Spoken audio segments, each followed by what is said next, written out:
L'année blanche, c'est une piste quand même, ça pourrait rapporter 27 milliards d'euros. Je l'ai dit, l'année blanche peut être une piste. C'est plus qu'une piste quand même. C'est une piste sérieuse, bien évidemment, mais il faut l'examiner.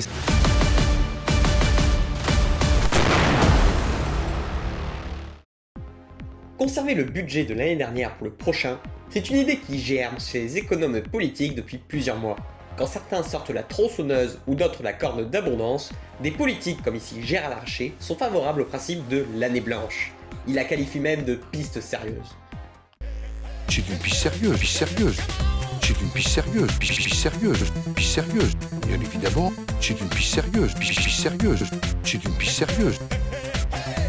L'année blanche, piste verte ou piste noire? Faut-il remonter Gérard Larcher en tire-fesse sur son fauteuil à 40 000 €? On est bien que tout ça. Commençons par la base. Qu'est-ce que l'année blanche?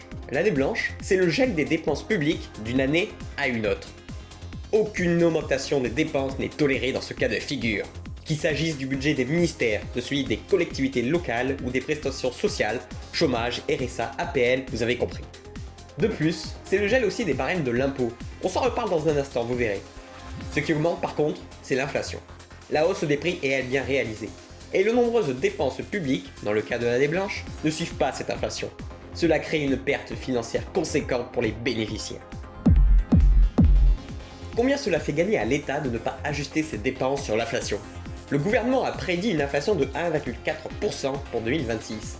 Même si le gouvernement niveau prédiction équivaut au niveau de nos Français à Roland-Garros, considérons tout de même cette donnée. Ne pas relever les dépenses de 1,4% pour suivre l'inflation, cela représente une économie de 24 milliards d'euros. Putain, c'est le jackpot. Allez viens Emmanuel, on se paye quelques semaines aux Seychelles. 24 milliards d'euros au détriment des retraités qui verront leur pouvoir d'achat baisser, des services publics qui devront faire sans les fonds nécessaires et sans les fonctionnaires non remplacés, des bénéficiaires du RSA, de l'allocation d'adultes handicapés, des APL, du chômage, bref, aucune prestation sociale ne sera revalorisée. Des contribuables qui payeront plus. En effet, on se reconnecte sur le gel des barèmes de l'impôt qu'on évoquait tout à l'heure. Quand le barème reste immobile, il ne s'adapte pas à cette inflation enquiquinante. Par conséquent, les revenus des travailleurs, qui augmenteraient légèrement pour la suivre, se retrouvent plus imposés. C'est con, putain! Allons voir ce qu'en pense le spectre politique de cette merveilleuse idée. Une année blanche, vous savez, le fait que vous n'augmentez pas les budgets ou les prestations, ça a un effet récessif quasiment pour toute la population, sauf pour les plus favorisés. Si vous faites en sorte de ne plus indexer les pensions des retraites, comme j'ai entendu, pareil, vous avez un effet récessif. Non, pas d'année blanche ici, madame, pour une raison simple déjà, c'est le néant de la gestion de l'État. L'année blanche, c'est on bloque tout, on ne sait pas quoi faire, donc on arrête tout.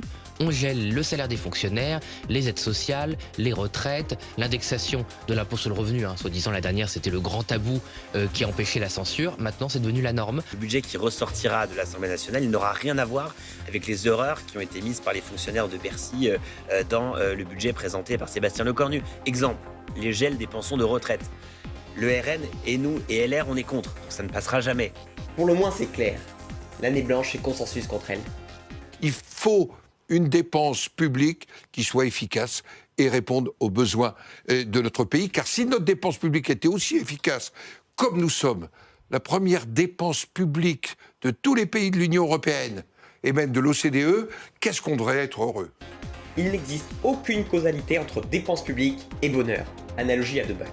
Il faut savoir que la moitié des dépenses publiques représente celle de la protection sociale, retraite, santé, allocation chômage, RSA, etc. Soit ce que souhaitent faire baisser les partisans de l'année blanche. Et finalement, nous pouvons peut-être faire une petite analogie entre diminution des dépenses publiques et appauvrissement des particuliers. Mais pas sûr qu'elle soit soulignée.